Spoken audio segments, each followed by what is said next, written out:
We are joined now by Adewale Oyerinde, who is the Director General of the Nigeria Employers Consultative Association, otherwise known as NECA, which was also opposed to the new levy on imports by the customs. Thank you so much for joining us on the news tonight. Thank you for having us, and good evening. I'm sure you must have been delighted when you heard the suspension of the FOB charge by customs, because you had described it as ill-timed and detrimental to businesses. Yeah, cautious delight.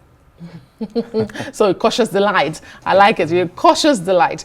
Yeah. But what specific actions or changes would you like to see in this suspension period? Because as we understand it, it is a suspension.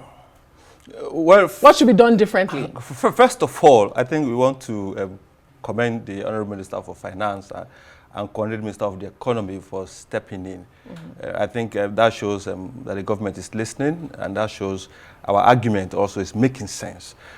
For us, notwithstanding the argument by customs, the suspension of days, I think the need to balance the requirement for revenue, because it all boils down to revenue. You know, yeah. Making over 2 trillion, 2 point something trillion is quite attractive within the context of revenue generation. And we feel you need to balance the need for revenue with the need for the general good of the economy. You know, increasing by 4% for an individual, might say 4% is minute, but 4% of ₦1 billion, you can imagine that humongous cost.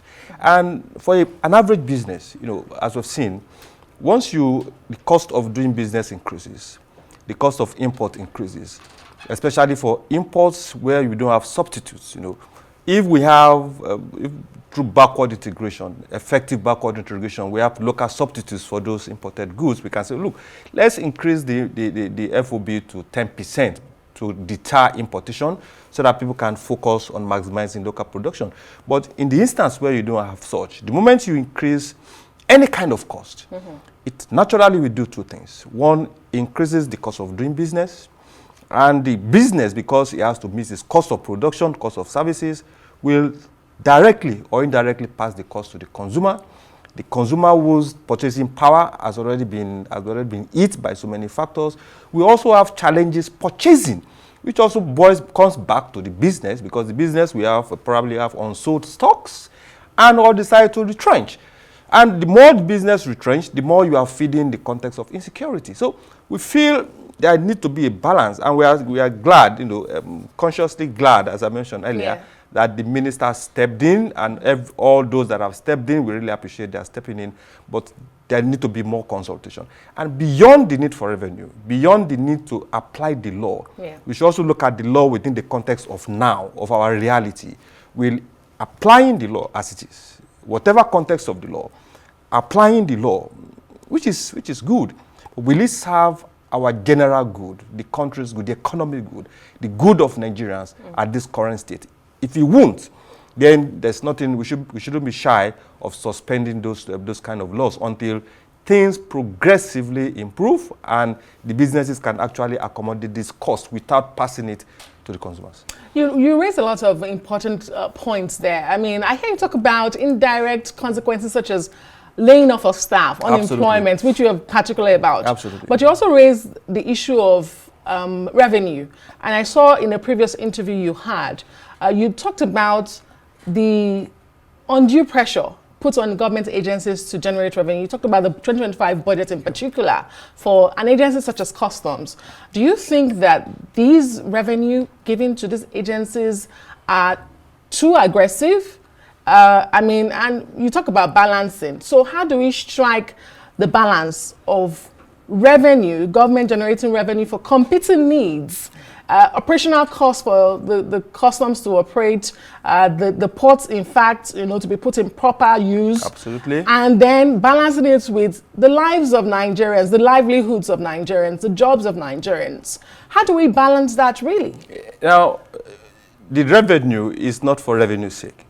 It's meant to provide services, infrastructure for good reasons, you know, in an ideal situation. And if overtaxing those that if strangulating or stifling those that you want to provide those infrastructure for, is a means of getting that revenue, we don't think is right. So the view we have is, look, let government enable businesses. How? Let the regulators play the role of enablers. They are ordinarily not supposed to be revenue generation. The moment an agency focuses more on revenue generation, it loses its raison d'etre. It loses its core objective of regulating the business environment. So rather than regulate, you focus more on penalties. You focus more, rather than correcting the ills or the errors of the business community, it will rather wait for the business community to commit direct or indirect errors, conscious or conscious errors, so that they can slam penalties because they are under pressure to generate revenue. And our view is this: let the parameter for assessing a regulator be how many businesses do you enable? Because the more you enable businesses, we don't need to travel around the world looking for foreign direct investment. The more the businesses are enabled here, they become the mouthpiece of government to say, look, this environment is conducive for business to thrive. The more we bring in more businesses, FDIs, the more the capacity of those businesses to pay their company income tax, the more their capacity to employ, and the more they employ, the more those employees are paying personal income tax. So it's in the enlightened interest of government to enable businesses and create that environment for business to thrive. We talk so much about cost of doing business and enabling businesses in Nigeria. Where do you think we are at? This is a new year. We're looking at the economic outlook for 2025. What are the factors that will really enable businesses thrive without necessarily turning to aggressive taxation like you're trying to highlight tonight? Now, provide infrastructures. The government has done quite a bit supporting manufacturing with the grants. But our view is you don't just support with the grants and close your eyes to what happens. Because if you give me a 1 billion naira grant and for analysis, a custom is waiting with a 4% increase in tariff.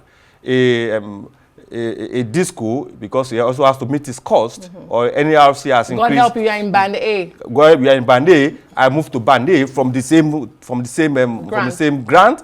Then I have to deal with 67, 90 something different taxes, levies, and fees, still from the same amount. So once government can address those contradictions, while they frontally support organized businesses, then those issues at the side, I think we need to address it. And we must also, I think the regulators also must align with the work of the Presidential Committee, the Oyerinde Committee, because all these levies and taxes still coming up when we are still making conscious effort. And the committee did a yeoman's job engaging across board. While the committee is still wrapping up its work, and we are happy that there will be some level of sanity within the context of taxes and levies that organized businesses will pay. Some taxes and levies are still coming from the side, which is sounds contradictory. Quite worrisome, in fact. Well, it's a good place to leave it. It's an interesting conversation we should have another time. Thank you so much. Adewale Oyerinde is the Director General of the Nigeria Employers Consultative Association, NECA.